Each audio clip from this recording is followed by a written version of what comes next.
Sé que han trabajado mucho estos 2 días. También me enteré del asado de anoche, que tuvieron que terminar temprano. Pero bueno, la idea que tenía en este panel que me han invitado para ver cómo los profesionales que van a ser ustedes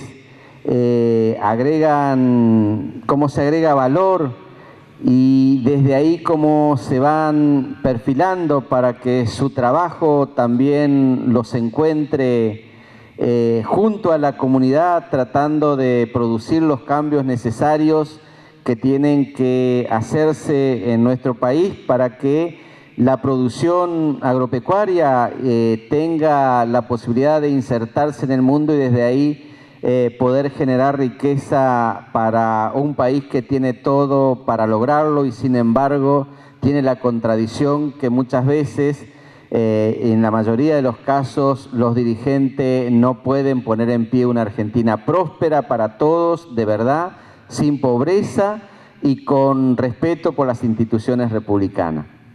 Yo seguramente la mayoría de ustedes no me conoce, les voy a contar en 3-4 minutos de dónde vengo para que tengan una idea desde dónde hablo, desde qué experiencia hablo, para después pasar al punto por el cual me han convocado y dejar un espacio para preguntas, para el debate. Creo que es muy importante en estos ámbitos universitarios que cuando nos invitan al debate poder aprovechar la oportunidad.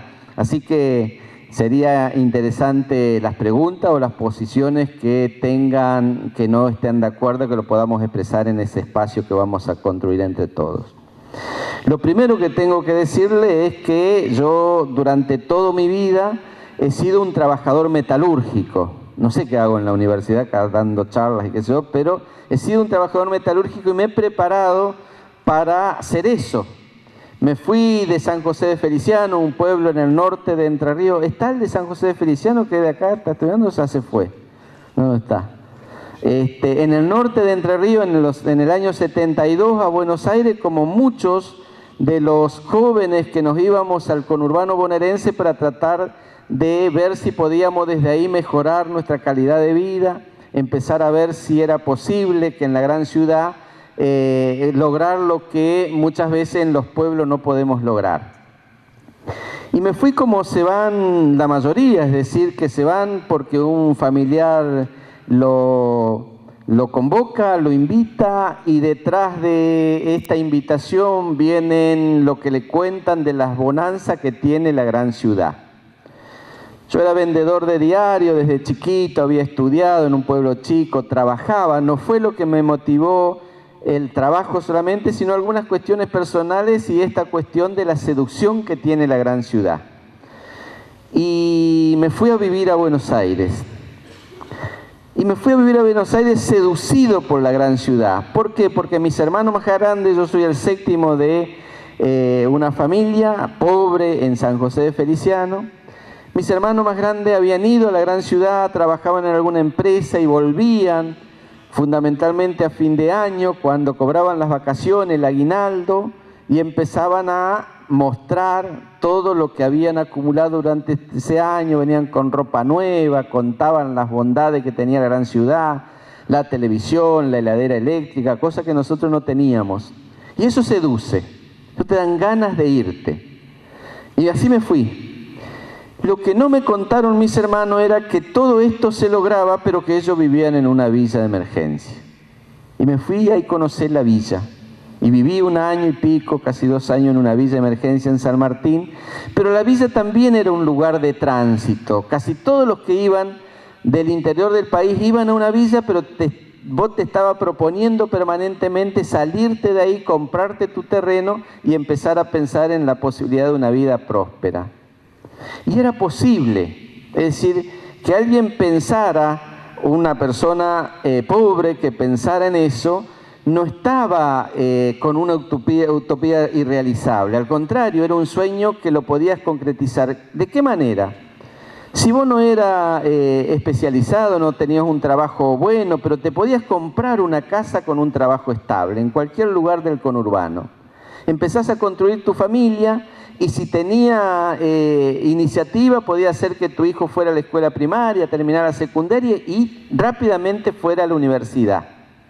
Y cuando egresaba como profesional, rápidamente vos ingresaba a esa familia de clase media. O sea que, aunque viviera en una villa, la perspectiva del futuro te daba las posibilidades de progresar. Hoy eso no existe en el conurbano. Hoy cuando vas al conurbano, lo más probable es que si vivís en un asentamiento, te quede para toda la vida, y si construís una familia, es muy probable que tu hijo agrande el asentamiento, es decir, se expanda el asentamiento porque ya no podés salir. Y es más, muchos profesionales o docentes o gente que trabaja, que alquila y que por el nivel que tienen hoy los precios de los alquileres no tiene más remedio que terminar en algunas de las zonas inundables del conurbano bonaerense o de otras ciudades del interior. Eso es lo que ha cambiado sustancialmente en esto. Por eso, hay veces cuando uno le dicen, y ustedes que son del interior del país, cuando uno le dicen lo que tiene la gran ciudad, tienen que preguntar si le dicen todo. Ahora yo después le voy a decir otros problemas que tiene la ciudad hoy, ¿no? El tema de la violencia, la droga y todas esas cosas que la ciudad seduce, pero si uno se instala en esos lugares, tiene que saber cuáles son los problemas que esto genera. Pero bueno, en el año fui metalúrgico toda mi vida, en el año 95 me quedé sin trabajo porque fue el año de la gran desocupación. Y quien ha construido su vida alrededor del trabajo, quedarse sin trabajo es lo peor que le puede pasar.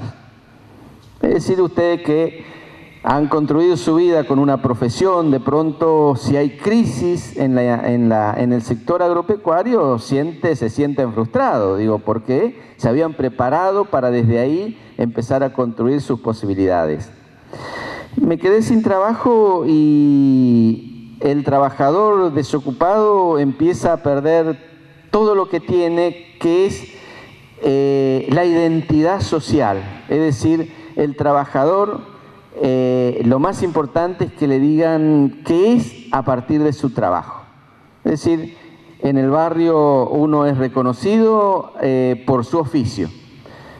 Hoy está desapareciendo eso, pero en esos años todavía estaba muy fuerte esta cuestión que a vos te identificaban José el panadero, Jorge el metalúrgico, es decir, fulanito la enfermera, era por tu oficio como te identificaba. Cuando vos perdés eso, empezás a hacer nada. Y es peor, cuando vas a trabajar y te dicen que no tenés posibilidad de entrar a una empresa, y esto se repite una y otra vez, 50, 100 veces, empezás a pensar que sos inútil. O sea que es algo muy fuerte. Creo que lo que diseñaron un plan económico que dejaba en la calle a millones de personas no se daban cuenta que estaban rompiendo una de las cuestiones más importantes que tiene el hombre, que es su dignidad. Estaban pegando en el corazón de ese hombre que era autosuficiente y que ahora ya no lo podía hacer porque su fuerza de trabajo que estaba intacta no era necesario para seguir produciendo. Y para peor, desde los gobernantes empezaron a decir que los que no tenían trabajo eran vagos. Y personas que habían trabajado 25 años, algunos se suicidaban en el conurbano, era muy común, otros iban por el camino de la bebida o el camino de la droga. Esto fue lo que nos pasó en la Argentina en los años 90 y pico, pero al mismo tiempo, y digo porque si no uno pinta de un lado y pinta de otro, al mismo tiempo existía una Argentina exitosa. Era la Argentina del dólar 1 a 1, de un sector de la población que compraba el Miami por 2, es decir, y traía las cosas, y era la niña mimada de las organizaciones de crédito a nivel internacional. Y es más, en el año 95 la gente reeligió a los propios gobernantes que habían llevado a esta situación. Pero eran las dos Argentinas. Digo, pues si no uno piensa, era una cosa, era la otra, todo. No, existían las dos al mismo tiempo. Y estas son las contradicciones de nuestro país, que a veces existen cosas al mismo tiempo. Hay que ver cuál es lo que nosotros nos proponemos que debería ser para que las cosas funcionen bien. Estábamos en el primer mundo y había millones de personas desocupadas. De ahí venimos, de trabajador metalúrgico, de haber sido una persona que en este momento debería estar pensando en jubilarme, terminé siendo piquetero. Trabajadores desocupados, empezamos a construir los movimientos de trabajadores desocupados y hacer el piquete como una forma de hacer conocer lo que estaba pasando, de visibilizar la desocupación. Porque a vos te decían desde la tele que no había desocupación, estábamos en el primer mundo, era el mejor de los países que teníamos y para algunos eso era verdad y para otros eran ignorados en su condición humana, dejándolo a la deriva para donde nadie le daba ningún tipo de respuesta. Tuvieron que venir las puebladas de Jujuy y Cultralcó, conocidas, con su grado de violencia también conocida, para que la ciudadanía empezara a tomar conciencia de que algo estaba pasando que era mucho más allá que lo que decía la tele. Pero tenía que ser violenta, porque los propios trabajadores que habían quedado desocupados fueron violentados en su condición y su dignidad. Y surgió los movimientos piqueteros. También con mala prensa, porque imagínense que el corte de calle, la metodología, embroma mucho a los que van a trabajar y toda esa cosa, en una actitud, digamos, de tratar de hacer visibilizar este problema, pero al mismo tiempo molestando a otros. Y ahí había una puja entre los que tenían trabajo y iban a trabajar, que no querían que lo molesten, y cómo se aprovechaba el propio gobierno de esta división que existía entre los distintos sectores. Sin embargo, nosotros hacíamos el piquete en lugares que podíamos pasarle un volante, hablar con la gente, con la gente que iba en los colectivos, que iba en su automóvil, para empezar a explicarle este problema. No fuimos... Hacer un piquete no es lo que a nosotros nos motivó. No trabajar tampoco. Lo que queríamos era trabajo genuino en esa época. El Estado tuvo respuesta en el 97, después de estas puebladas, y la respuesta fue darle a los desocupados un plan social que hasta ahí no se conocía masivamente. Sí sabíamos de los seguros de desempleo cuando salíamos de la fábrica, nos daban 6 meses, 9 meses si había época de crisis, pero que era un seguro de desempleo para que vos vayas a buscar trabajo, no para que vivas sin trabajar. El primer elemento que a nosotros nos llamó la atención era que estos no tenían plazo de finalización. Era la aparición en el año 97 de lo que después se conoció como los planes Trabajar. Nosotros, como Movimiento de Trabajadores Desocupados de La Matanza, lugar donde estábamos y donde también hoy vivimos y estamos, decidimos rechazarlo. Dijimos, esto no, porque va en contra de la cultura del trabajo. En el año 97 era una discusión, pero ¿cómo vas a rechazar esto? Lo único que tenés. ¿Y por qué lo rechazábamos? Porque creíamos que era un grito de dignidad. Vos que habías construido tu vida alrededor del trabajo, no podías dejar después esta idea para asumir el rol de ser un beneficiario de los planes sociales del Estado, porque te iba a cambiar la cultura. En ese momento era difícil la discusión. Difícil por 2 motivos. Uno, porque decía, no, ya va a cambiar, ustedes son pesimistas, apocalípticos, qué sé yo, ¿cómo no va a cambiar las cosas? Y se va a ir generando la posibilidad de que los que hoy están sin trabajo puedan volver. A nosotros nos parecía que había sido muy profundo el cambio que había en las relaciones económicas entre las personas y fundamentalmente el cambio entre las relaciones sociales y el avance tecnológico, que había que tener política hacia los distintos sectores para capacitarlo y para poder recuperarlo como trabajadores. Nosotros en ese rechazo también discutíamos con nuestros propios compañeros para decirle la importancia que tenía en la relación con el otro, en la relación familiar. El trabajador que pierde su trabajo que no tiene la libertad de elegir, también pierde la autoridad ante su familia y sus hijos. Y entonces todo cambió, todo cambió. Y generó lo que nosotros también ahí decíamos, que era una cultura nueva, que era la cultura de la sobrevivencia. Cuando uno tiene un trabajo, vos podés decirle a tu hijo que viene y te pide un juguete, una golosina, mira, no, hoy no, vamos a comprarlo dentro de 15 días cuando cobre la quincena. O queremos ir a tal lado, quiero que me compre la bicicleta, si hoy no, vamos a hacerlo dentro de 6 meses cuando cobre el aguinaldo o cobre las vacaciones. Es decir, va generando una relación de demora en las decisiones para el chico que es correcto y que después se ve reflejado en eso, porque cuando le compras la bicicleta el chico dice, mi papá me dijo lo correcto, es verdad que hay que esperar y si esperás vos tenés premio. Cuando no tenés trabajo y vivís al día, ya esa educación en la estructura de demora no es posible. Porque vos le decís dentro de 6 meses te voy a comprar tal cosa, el padre sabe que le está mintiendo a sus hijos, porque no tiene ni idea de lo que va a pasar dentro de 6 meses. Y eso me parece que también es una relación que cambia a partir de estar desocupado. Nosotros, esta decisión que tomamos en el 97 fue muy interesante porque en La Matanza, en el corazón del clientelismo político, habíamos dado un grito de dignidad y fuimos reconocidos por muchos. Pero no fue fácil también porque ese reconocimiento de muchos que partían también de su dignidad hizo que nos estigmatizara el poder político de La Matanza. Y nunca más tuvimos una relación con el Estado. Pero empezamos a construir en el 2001, año no muy aconsejable para empezar proyecto, a tener un proyecto que cambiaba absolutamente nuestra relación con los otros. Empezamos a construir una cooperativa. Éramos trabajadores desocupados que habíamos estado en los piquetes, que permanentemente estábamos en la calle, qué sé yo, y nos dijimos, esto no puede seguir así. Tenemos que empezar a tener una propuesta para nosotros mismos. ¿Y cuál fue la propuesta? Construir una cooperativa. Es decir, seguíamos teniendo esta idea que venía de nuestro pasado en el movimiento obrero y en la fábrica, donde uno se relaciona con el otro y se hace fuerte con el otro.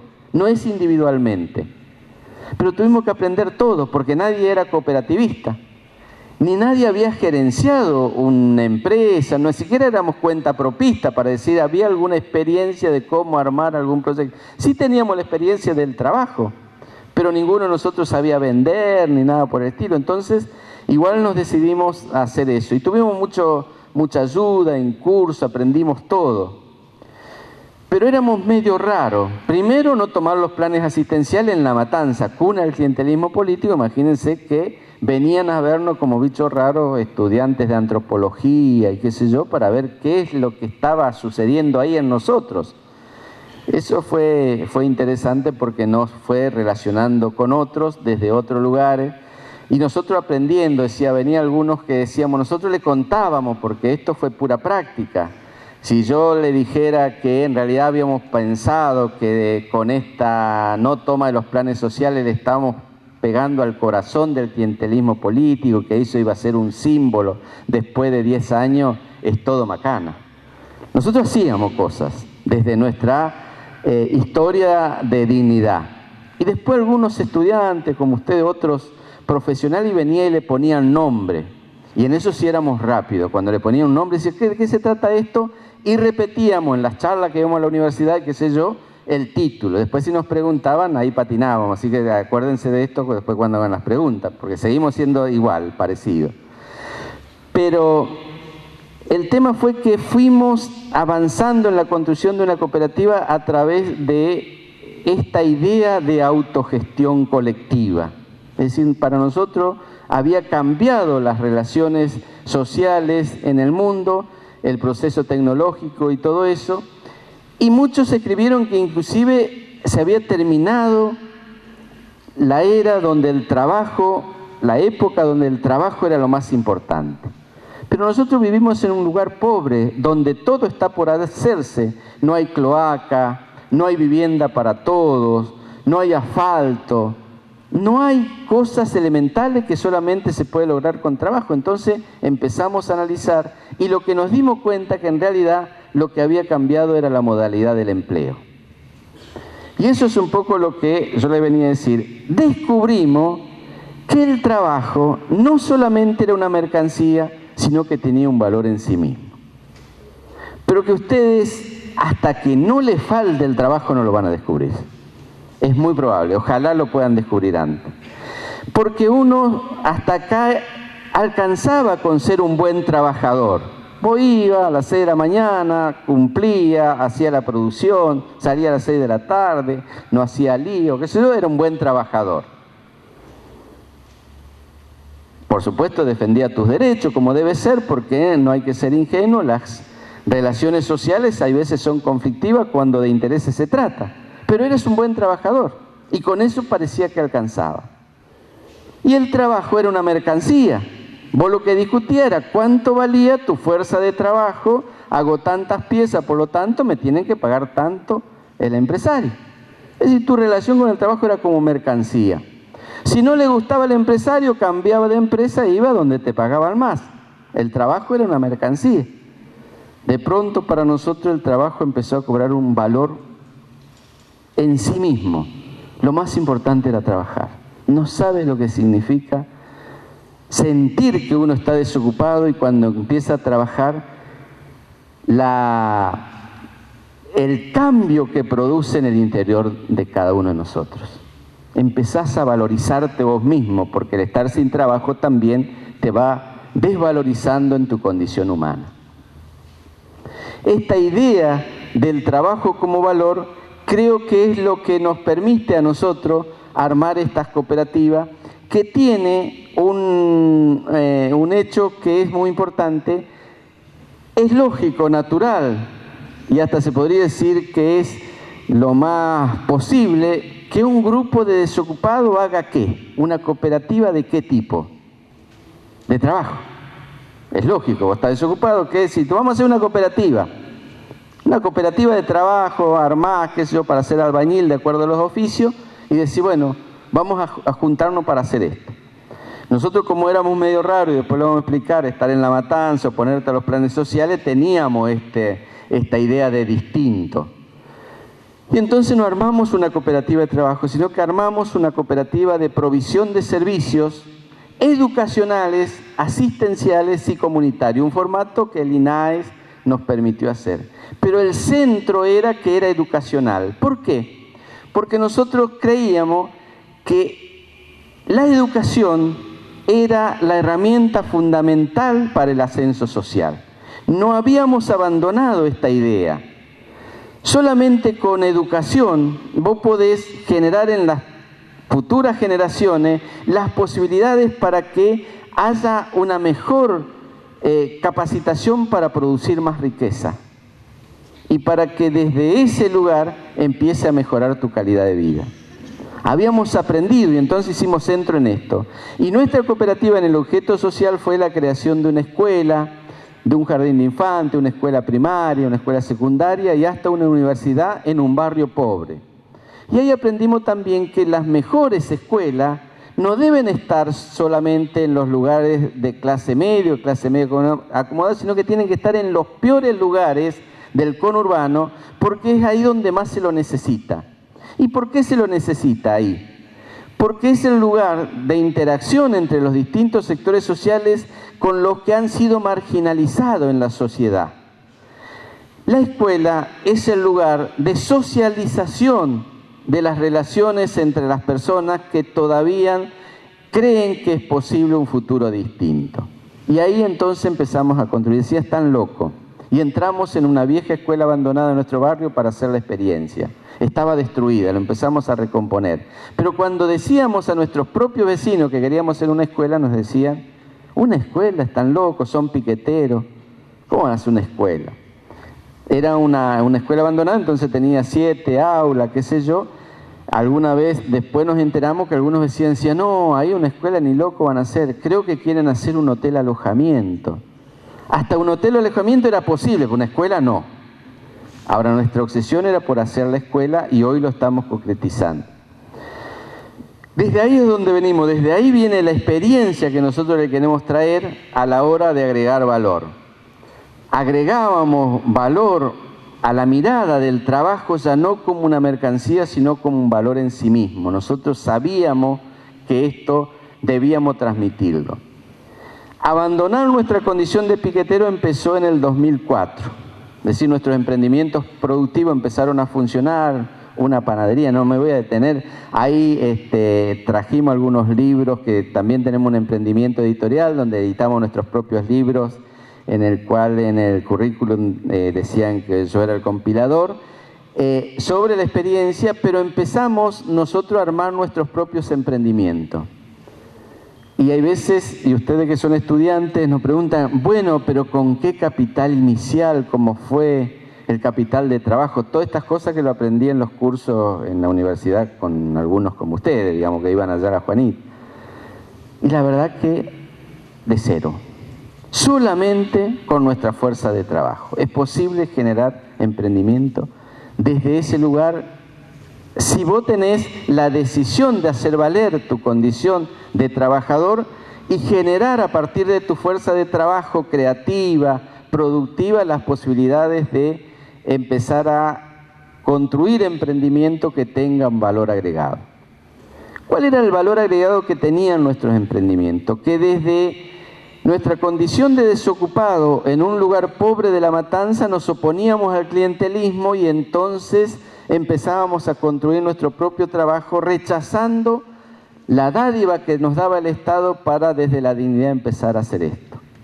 Cada cosa que hacíamos tenía ese valor y nosotros lo podíamos, habíamos descubierto eso y lo podíamos vender. Pero había que dar un paso más en la cuestión asociativa. Y entonces en el 2004 dijimos no podemos estar con emprendimiento absolutamente marginal, nuestra panadería no tenía maquinaria, se hacía el pan con un palito de escoba en un fuentón y así vendíamos en el barrio, qué sé yo, nuestro taller de costura, las chicas tenían 3 o 4 máquinas y desde ahí hacían prenda para vender en la feria, pero no era lo que nosotros queríamos, así no lo podíamos sostener porque era producir pobres para pobres. Y nosotros decíamos teníamos que instalarnos en el mundo del mercado que nos había expulsado, pero ahí también descubrimos que había otro mercado, que era el mercado de la solidaridad, el mercado que no solamente privilegia la cuestión de la ganancia, sino que privilegia la relación humana. Habíamos descubierto a alguien que buscábamos cuando quedábamos desocupados, que era que nos decían el mercado los expulsó y que nosotros teníamos mucha bronca contra el mercado. Empezamos a descubrir que el mercado no era uno solo, sino que había muchas formas de relacionarse en el mercado y que vos podés tener un mercado justo, un mercado solidario, un mercado honesto y también un mercado donde solamente se privilegia las ganancias y no importa la relación que establece, que es un poco lo que lleva a este mundo donde no es equitativo y donde las fuerzas productivas terminan siendo el pato de la boda de la no conducción bien de las empresas y de los funcionarios públicos. Entonces nosotros habíamos empezado a valorar esa cuestión.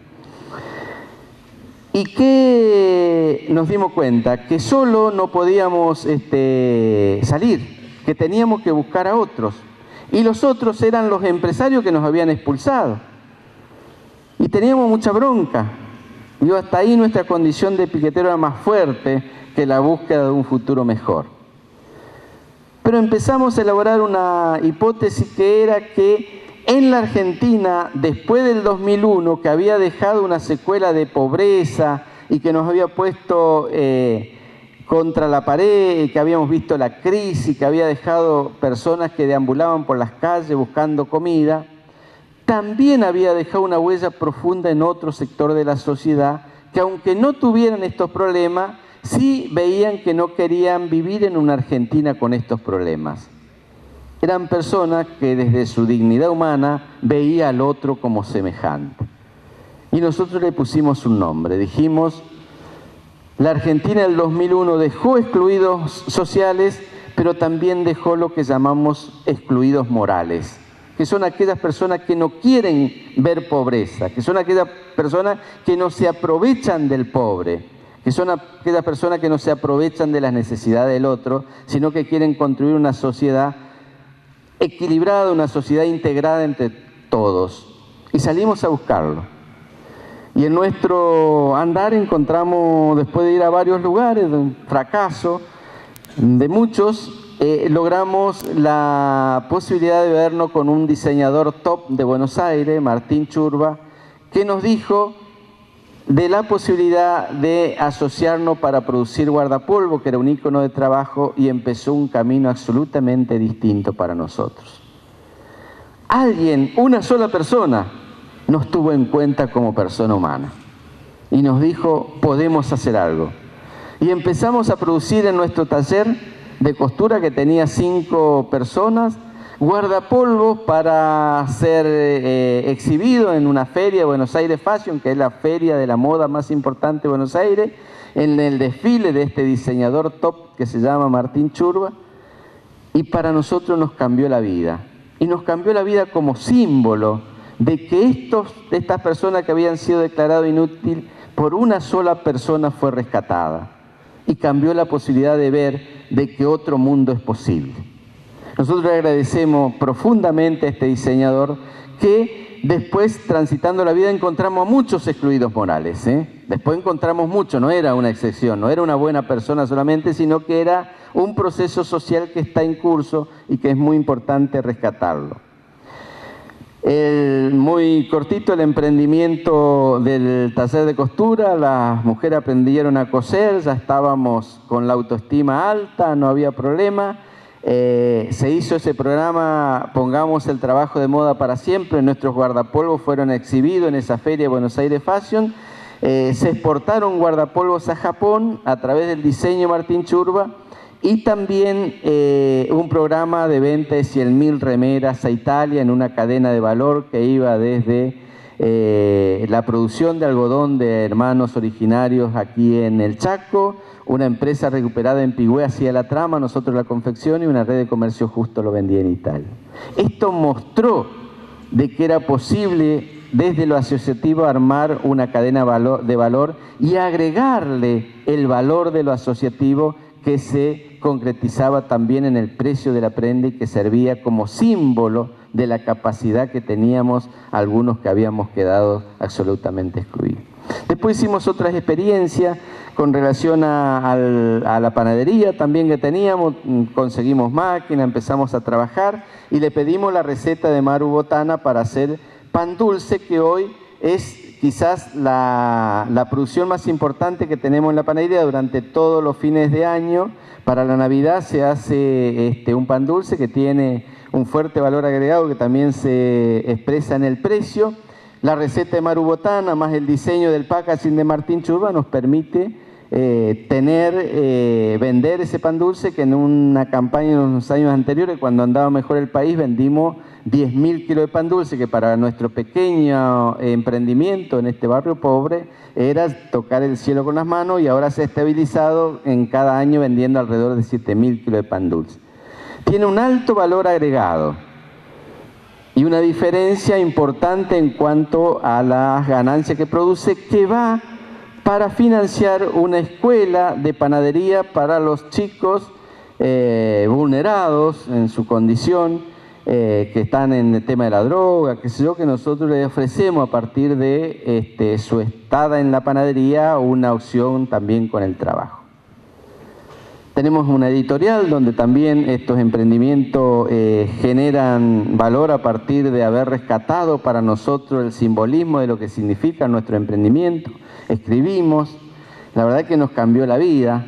Yo he compilado algunos libros y he participado en la publicación de otros escritos, que ahí lo trajimos para mostrar y para vender, porque también tengo que vender, en cada charla tengo que seguir vendiendo, porque si no me echan de la cooperativa.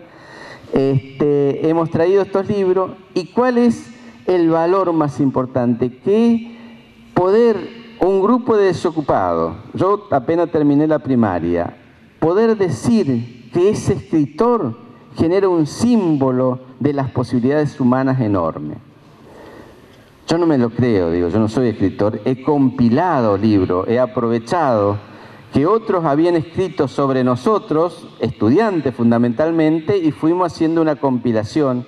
Y cada libro es una compilación, es un trabajo colectivo que yo le he dado forma, digamos, ¿no?, para presentarlo. Eso de los compiladores es un buen negocio también. Uno se presenta como escritor, pone el libro en realidad y toma todo lo de otro, ¿viste? Lo bueno es que vos lo decís, digamos, ¿no? Yo soy el compilador, ¿no? El escritor es otra cosa, eso tampoco me voy a dar. Pero apenas lo podés hacer, lo puede hacer una persona que apenas terminó el séptimo grado. La posibilidad que te genera estar en la lona a personas que tienen inquietud y que no se quiebran en su dignidad es enorme. El agregado de valor, la búsqueda de que profesionales se intervengan en la vida pública para seguir agregando de su profesión es el tema que me habían convocado y que ahora me voy a referir. Haber tenido estos emprendimientos, haber tenido esta postura, me valió que en el 2007 me ofrecieran ser candidato a diputado de la Nación y en todo caso, si quieren, después yo les cuento cómo fue el proceso, terminé aceptando y terminé estando 4 años como diputado de la Nación. La verdad que eso es una de las aventuras más interesantes de mi vida, pero muy divertida si vos lo hacés desde un lugar de absoluta libertad. Cuando a mí me ofrecen ser candidato me parecía una barbaridad. Solamente la mediocridad de la política permitía esto, digo, porque aquellos que se habían preparado en la universidad, qué sé yo, no se animaban a integrarse al mundo de la política, y un tipo que venía de hacer un trabajo social en un barrio pobre de La Matanza le ofrecían hacer lo que debieran hacer otros. Dudaba mucho si te involucraba. Este es un poco el destino de mi vida. Yo había sido un trabajador metalúrgico, una persona normal, entre comillas, que estaba en su casa. Me quedo sin trabajo y soy piquetero. No tiene buena prensa ser piquetero. Por lo menos en Buenos Aires, no sé si acá lo quieren a los piqueteros. No mucho tampoco, ¿no? Dejo de ser piquetero. Empezamos a construir emprendimientos productivos exitosos. Esto también es macana, ¿eh? Nosotros sostuvimos en la cooperativa 3 o 4 emprendimientos que los sostenemos después de fundir 50. Lo que más sabemos es fundir emprendimiento, digamos, ¿no? Entonces, si nos preguntan de eso, ahora sí, siempre fuimos creativos, ¿eh? Lo fundíamos de manera distinta. Así que lo que podemos hacer en un manual es cómo se funda emprendimiento, aquel que quiere aprender, digamos, no hagan lo mismo, aunque uno repite, no importa lo que hace el otro, repite. Y eso me valió estar en la Cámara de Diputados durante 4 años. Por supuesto que entré a la Cámara de Diputados con una clara decisión. ¿Cuál puede ser de un tipo como nosotros entre a la Cámara de Diputados? Si es un poco soberbio, dice, yo entro a la Cámara de Diputados y mis discursos van a cambiar la política.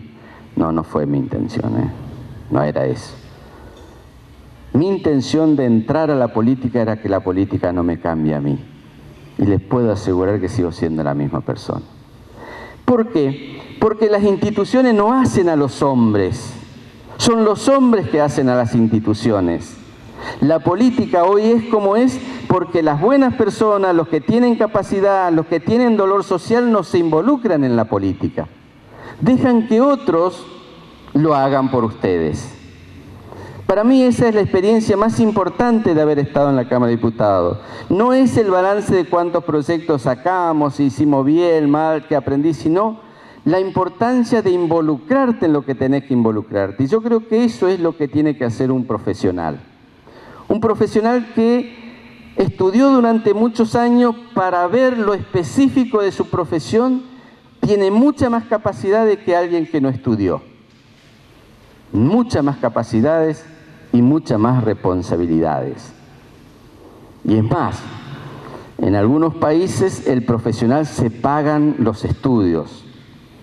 En nuestro país, a través de la educación pública, tienen la posibilidad de ir a la facultad de manera gratuita. Y es más, quizás los hijos de las personas que pueden pagarle el estudio, le paga a su padre. Entonces, un deber devolver esta bendición de algún lado, cada cual lo dice desde dónde viene, de tener la oportunidad que otros no tienen y devolverle a la sociedad. ¿Y cómo se hace eso de agregarle el valor de lo social a uno que hace todas las cosas bien? Yo le voy a contar, en algún momento me convocó la Fundación Proyecto Padre para hablar de los padres responsables. Entonces yo le decía, y esto también viene para los profesionales, uno puede ser individualmente responsable. En el caso de los padres, hacer todo para que su hijo tenga los mejores colegios, tenga las mejores oportunidades, tenga contención en su familia, lo cuide, todo lo individualmente posible para que sea correcto. O un profesional o un empresario, si su padre es un empresario, paga los impuestos, tiene bien a sus empleados, no lo maltrata, todo esto es correcto. Pero si ese padre no le enseña a su hijo que pasando la puerta de su casa hay grandes peligros, es un padre socialmente responsable. Puede ser individualmente correcto y no es cuestionable, Ahora le falta un poquito más para ser socialmente responsable. Y lo mismo pasa con los profesionales.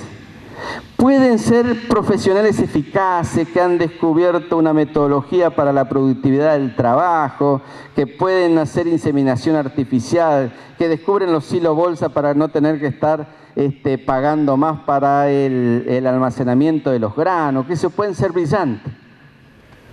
Pero si al mismo tiempo no se involucran en la necesidad de defender los valores y principios de una sociedad, van a ser envueltos en esta vorágine de quiebre que hoy estamos viviendo en nuestro país de las instituciones republicanas, y ustedes van a decir, yo individualmente estuve bien, pero socialmente no estuve a la altura de las circunstancias. Y esto me parece que es la reflexión más importante y en todo caso para el debate que ustedes tienen que pensar. Hay que involucrarse, se puede. Nadie los va a cambiar si ustedes tienen la convicción de no cambiar. Nadie los va a meter en el barro si ustedes no quieren transitar por el barro. Yo estuve 4 años de diputado en un antro de corrupción como es el Parlamento, que ustedes todos saben y lo dicen. Yo estuve ahí. Se le puedo asegurar que en esos 4 años no hubo una sola propuesta deshonesta que me hicieron. Ahora yo di muchas señales antes, Dije, esto no acepto, a mí no me seducen con plata, no es mi problema. Yo vivo tranquilo en mi barrio, estoy con mis perros, mis vecinos me saludan, algunos me quieren, otros no. El almacenero no me quiere mucho cuando le debo, pero pasa como todo, nos pasa a todos, soy una persona normal. Ahora, a mí eso no me va a cambiar. Y yo quería, el otro tema es que la política y la función pública tiene que ser un pasaje de nuestra vida, no puede ser un objetivo para siempre.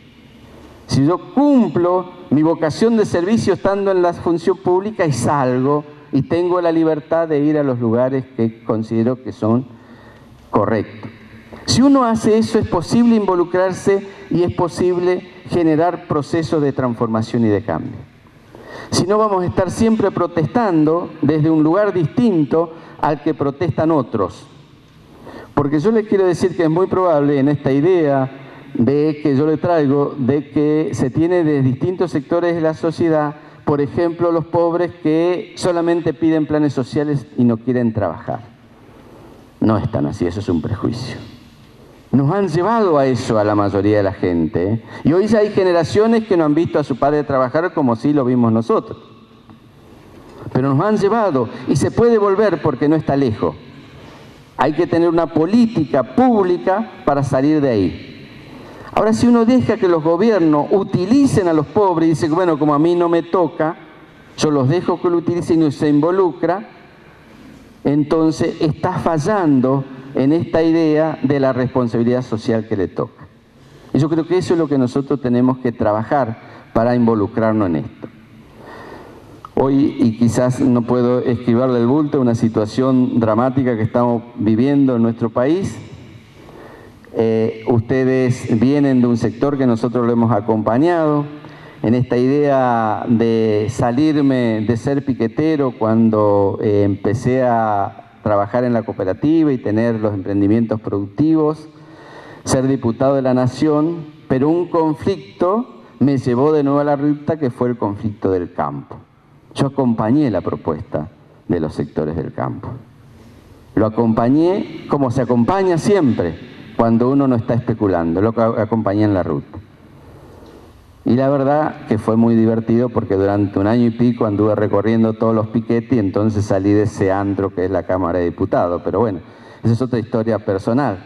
¿Y por qué lo acompañé? Porque a mí me parecía que en el campo está el reservorio moral para transformar el país. Ahí hay posibilidad de trabajo, cierto, que se han construido, estuvieron con Víctor Truco, me dijeron ayer, que se han construido desde la tecnificación posibilidad de una mayor productividad del trabajo y mayor generación de riqueza. Y después me pueden decir que las cuestiones ideológicas y la soja, no, eso es un debate que tenemos que darnos, pero no hay ninguna duda de que se pueden generar mayor productividad del trabajo y generar riqueza desde ahí.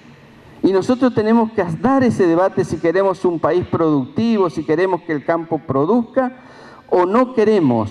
Solamente queremos al campo para expoliarlo y que esto sirva para seguir manteniendo a una banda de aventureros que hoy están en el gobierno y que quieren seguir lucrando con eso, engañando a los pobres a través de los planes sociales. Queremos el campo para que sirva para la liberación de los pobres o el campo para ser el creador de riqueza y de fondo para someter a los pobres. Y ese es el debate más profundo, pero yo creo que el campo tiene que ser un lugar fundamental donde se produzca riqueza en nuestro país. El campo sigue siendo un espacio donde todavía hay enormes oportunidades de hacer negocio en el mundo. El mundo demanda alimento, eso no le estoy diciendo nada nuevo, que ustedes lo conocen mejor que yo, y nosotros estamos en condición de producir alimento como país.